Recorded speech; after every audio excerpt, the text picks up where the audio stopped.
안녕하세요. 노을빛 드라마 극장입니다. 오늘도 우리 인생의 한 장면을 함께 나눠보려 합니다. 누군가의 진짜 이야기, 누군가의 진심이 담긴 고백. 그 속에서 우리는 위로를 받고 때론 용기를 얻기도 하죠. 오늘 이야기는 가족에 관한 것입니다. 사랑에 관한 것입니다. 그리고 우리가 미처 몰랐던 진심에 관한 것입니다. 명절 때가 되면 항상 생각나는 그날, 편안한 마음으로 들어주세요. 그럼 시작하겠습니다. 아버지가 돌아가신 날, 형은 제게 이렇게 말했습니다. 넌 이 집에서 나가라고. 유산은 하나도 받을 수 없다고. 저는 그때 알았습니다. 40년 동안 함께 산 가족이 결국 남이었다는 걸. 하지만 제가 몰랐던 게 하나 더 있었습니다. 아버지가 남기신 낡은 열쇠 하나. 그 열쇠가 모든 걸 바꿔놓을 줄은 몰랐습니다. 제 이름은 박민수, 올해 53세입니다. 저는 둘째 아들입니다. 제 형 민호는 저보다 5살 위인 58세입니다. 아주 어릴 때 어머니는 지병으로 돌아가셨고, 아버지는 가장으로서 열심히 일하시며 우리 형제를 키우셨죠. 어릴 때부터 형은 똑똑했고 저는 평범했습니다. 형은 좋은 대학을 나와 대기업에 다녔고, 저는 고등학교를 졸업하고 작은 공장에 취직했습니다. 아버지는 형을 자랑스러워했습니다. 제 앞에서도 아무렇지 않게 말씀하셨죠. 민호는 내 자랑이라고. 민수야, 너도 형을 닮았으면 좋겠다고. 저는 대답하지 않았습니다. 입이 마를 정도로 익숙한 말이었으니까요. 그저 고개만 끄덕이고 방으로 들어갔습니다. 아버지가 쓰러진 건 작년 가을이었습니다. 뇌출혈이었습니다. 갑작스럽게 쓰러지셨다는 전화를 받고 저는 공장에서 뛰쳐나왔습니다. 병원에 도착했을 때 형이 먼저 와 있었습니다. 형수님도 조카 둘도 함께였죠. 중환자실 앞에서 형이 저를 보더니 차갑게 말했습니다. 왜 이리 늦었냐고. 저는 회사에서 바로 왔다고 대답했지만 형은 한숨을 쉬며 말했습니다. 아버지가 이렇게 위급한데 그것도 몰랐냐고. 회사가 그렇게 중요하냐고 말이죠. 저는 고개를 숙였습니다. 변명해봤자 소용없다는 걸 알았으니까요. 형 앞에서 저는 늘 작았습니다. 아버지는 열흘 동안 의식이 없었습니다. 저는 매일 병원에 갔습니다. 회사 일을 마치고 달려가서 밤새 간호했습니다. 아버지의 손을 잡고 이마를 닦아드렸습니다. 그런데 형은 늘 낮에만 왔고 1시간 정도 앉아 있다가 회사에서 전화가 오면 바로 나갔습니다. 중요한 회의가 있다고, 큰 프로젝트가 있다고.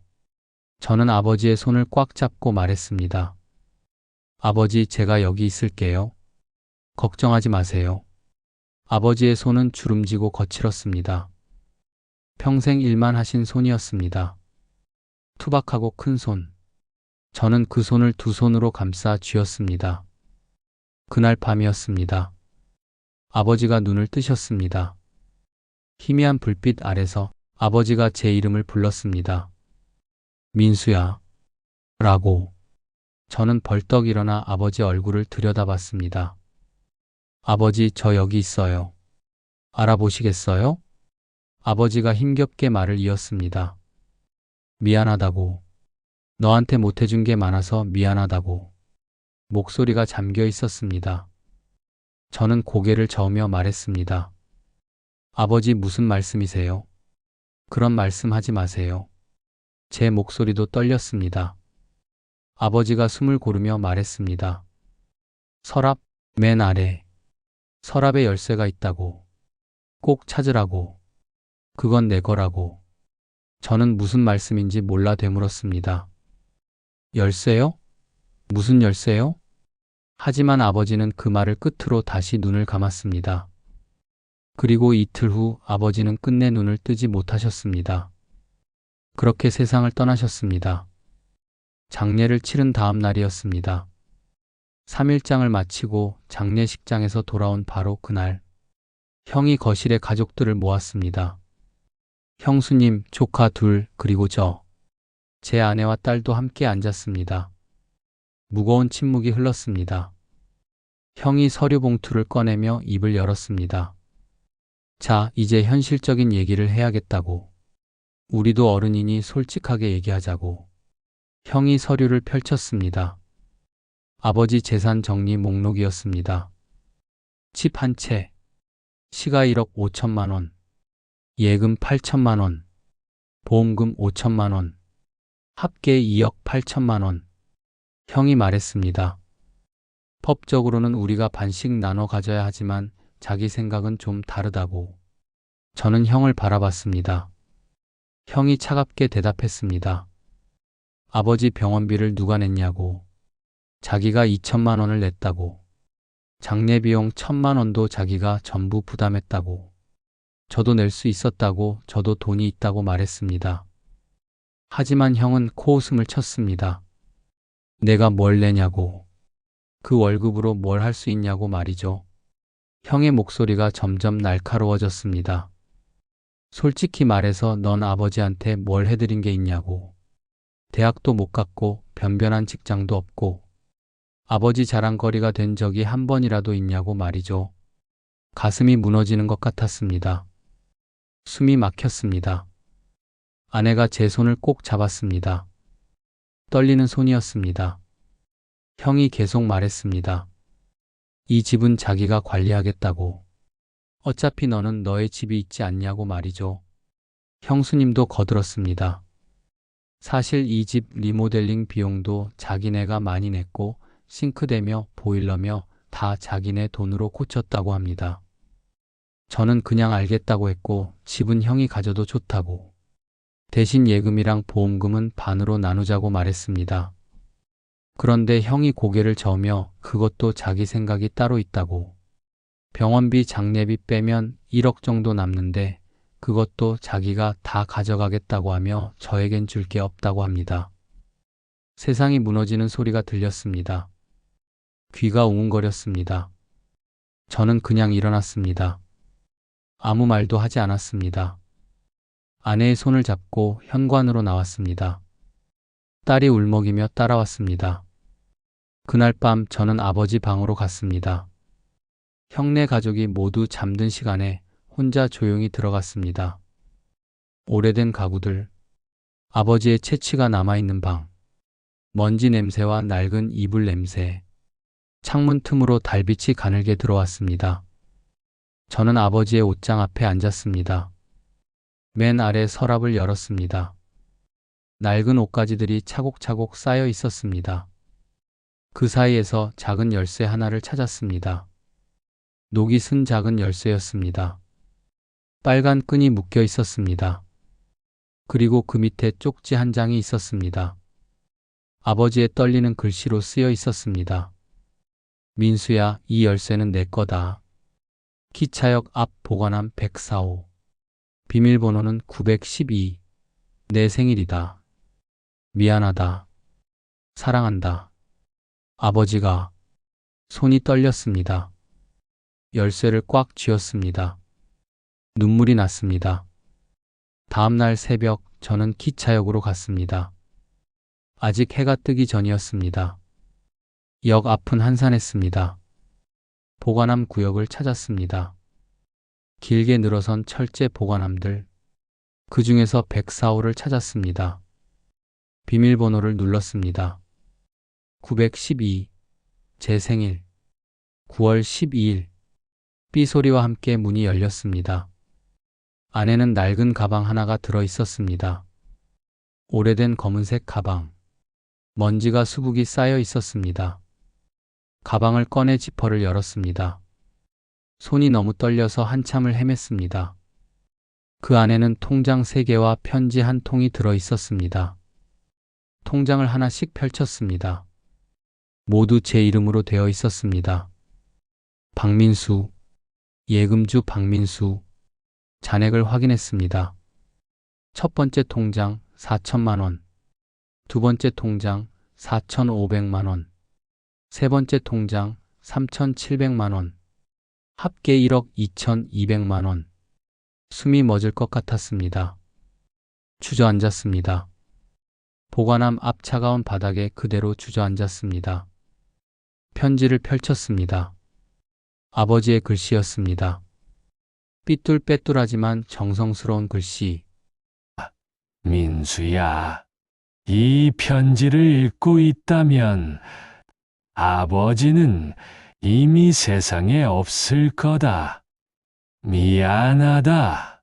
평생 너한테 미안했다. 형만 예뻐한 것 같아서, 형만 자랑한 것 같아서 내가 얼마나 서운했을지 아버지도 다 안다. 하지만 너는 꼭 알아야 한다. 아버지가 너를 더 사랑했다는 걸. 형은 똑똑했고 공부도 잘했고 돈도 잘 벌었지. 그래서 아버지는 형 걱정을 하지 않았어. 형은 혼자서도 잘 살 수 있는 아이였으니까. 하지만 너는 달랐다. 너는 평범했고, 공부를 잘하지도 못했고, 큰 회사에 다니지도 못했지. 하지만 너는 인정 많고 착했단다. 너는 고등학교 졸업하고 공장에 다니면서 손이 까맣게 되도록 일했지. 한 번도 투덜대지 않았고, 한 번도 아버지한테 손 벌리지도 않았단다. 네가 결혼할 때 축의금을 거의 못 줬는데, 그때 형 집 전세금 때문에 돈이 없었거든.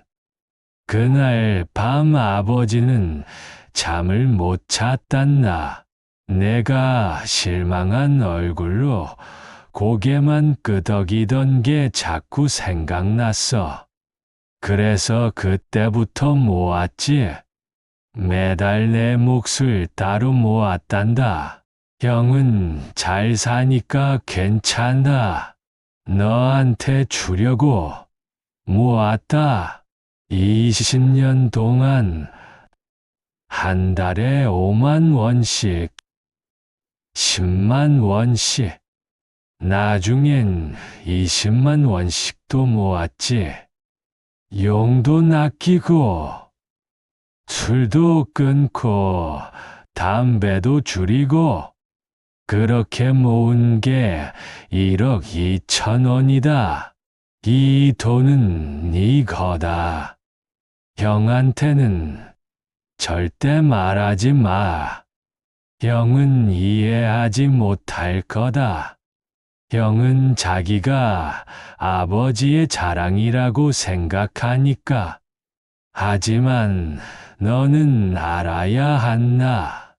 아버지의 진짜 자랑은 너였다는 걸. 착한 우리 민수. 아버지한테 넌 최고의 아들이란다. 형처럼 똑똑하지 않아도 돈을 많이 벌지 못해도 너는 아버지한테 최고였단다. 사랑한다. 그리고 정말 미안하다. 아버지야. 편지를 읽는데 눈물이 멈추지 않았습니다. 소리내어 울었습니다. 역 보관함 앞에서 아무도 없는 새벽에 아버지라고 불렀습니다. 아버지라고 또 불렀습니다. 저는 그제야 알았습니다. 아버지가 왜 형만 예뻐하는 척했는지, 왜 저한테는 매번 매몰차게 구는 척했는지, 형이 삐뚤어지지 않게, 형이 자존심 상하지 않게, 그래서 겉으로는 형을 더 챙기는 척하신 거였습니다. 하지만 마음속으로는 저를 더 걱정하셨던 겁니다. 저를 더 사랑하셨던 겁니다. 그날 저녁 저는 형에게 전화했습니다. 형, 집 가져가세요. 예금도 보험금도 다 가져요. 저는 아무것도 안 받을게요. 형이 놀라서 물었습니다.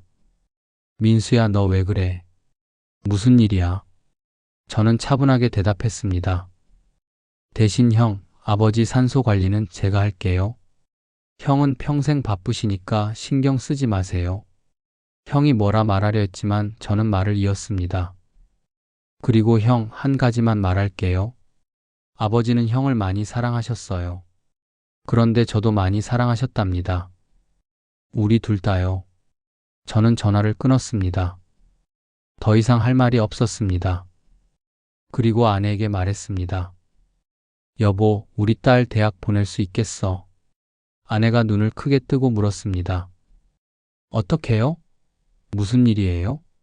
저는 웃으며 대답했습니다. 아버지가 주신 선물이 있어. 큰 선물.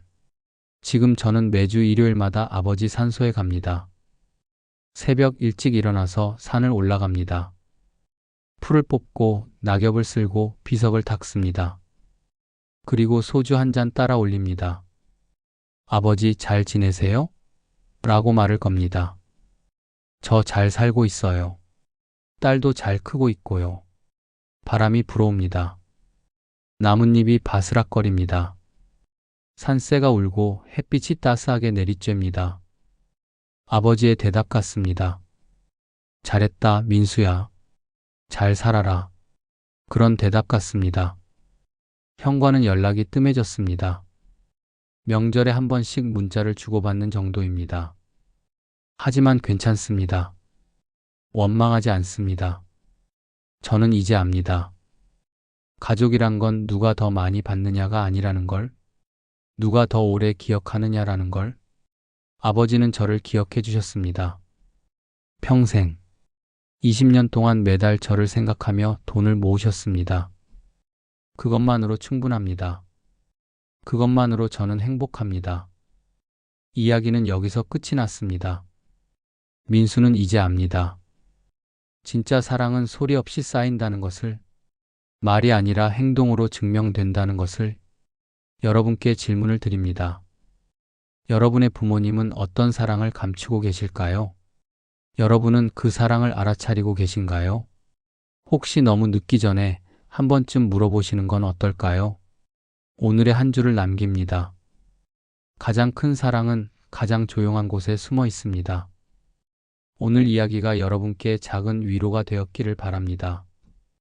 구독과 좋아요는 저희에게 큰 힘이 됩니다. 댓글로 여러분의 이야기도 들려주세요. 다음 이야기에서 또 뵙겠습니다. 감사합니다.